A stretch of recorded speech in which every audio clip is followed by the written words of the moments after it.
Operation सिंदूर के दौरान भारत भले ही पाकिस्तान से एक मोर्चे पर लड़ रहा था, लेकिन उसका सामना दो और देशों से हो रहा था जो पाकिस्तान के साथ थे। पाकिस्तान की मदद चीन और तुर्की जैसे देश कर रहे थे।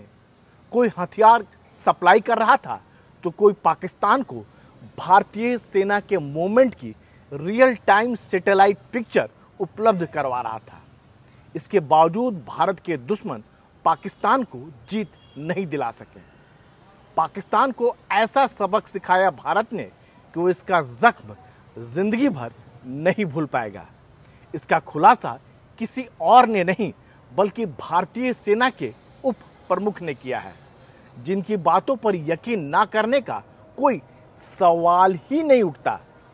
सेना के deputy chief of staff lieutenant general Rahul R Singh ने बताया कि ऑपरेशन सिंदूर के समय सीमा पर एक नहीं बल्कि कई दुश्मन मौजूद थे। जनरल सिंह ने यह भी कहा कि ऑपरेशन सिंदूर के बारे में कुछ सबक है जो सेना को लेना जरूरी है। मैं यह जरूरी समझता हूं बताना। सबसे पहले, एक सीमा पर दो दुश्मन। हमने पाकिस्तान को तो सामने देखा, लेकिन दुश्मन असल में दो और थे, बल्कि अगर कहें तो 3 या 4 भी थे। पाकिस्तान तो सिर्फ सामने दिखने वाला चेहरा था। हमें चीन से पाकिस्तान को हर तरह की मदद मिलती दिखी, और ये कोई हैरानी की बात नहीं है, क्योंकि पिछले 5 साल के आंकड़े देखें तो पाकिस्तान को मिलने वाला 81% सैन्य सामान चीन का ही है। सेना के उप प्रमुख ने यह भी कहा कि चीन ऐसे मौकों का इस्तेमाल हथियारों को आजमाने के लिए भी करता रहा है।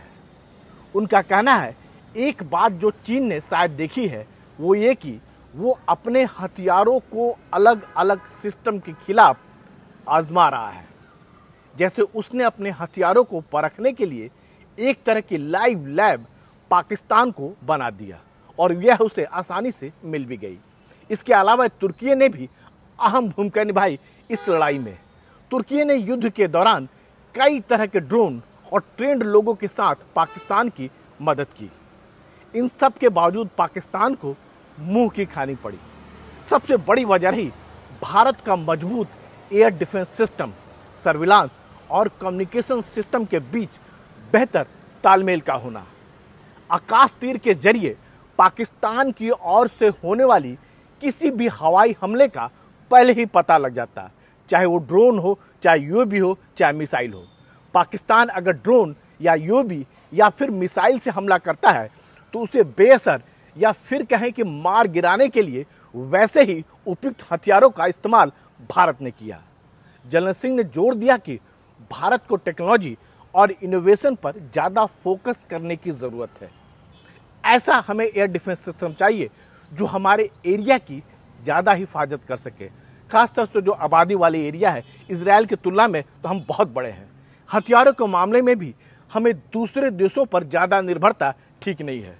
वजह, जब आपको ज़रूरत होगी तो वह समय पर नहीं मिल पाएगी। खासकर अगर क्रिटिकल हथियारों के मामले में तो देश में बने हथियार होने चाहिए, उन पर ही निर्भरता होनी चाहिए। इसके बाद ही हम अपने आमने सामने का दुश्मन हो या फिर पीठ पीछे छुपा दुश्मन का मुकाबला कर पाएंगे, उसका सामना बखूबी कर पाएंगे। ऑपरेशन सिंदूर के दौरान भारत ने बिना सरहद पार किए पाकिस्तान के 9 लड़ाकू विमान तबाह कर दिए, 2 अवाक्स ढेर कर दिए, एक ट्रांसपोर्ट विमान C-130 जो अमेरिका से लिया गया था उसको भी मार गिराया।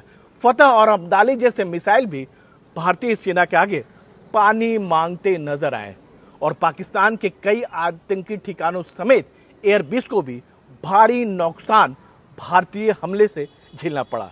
और ये सब भारत कर पाया अपने देसी हथियारों के दम पर।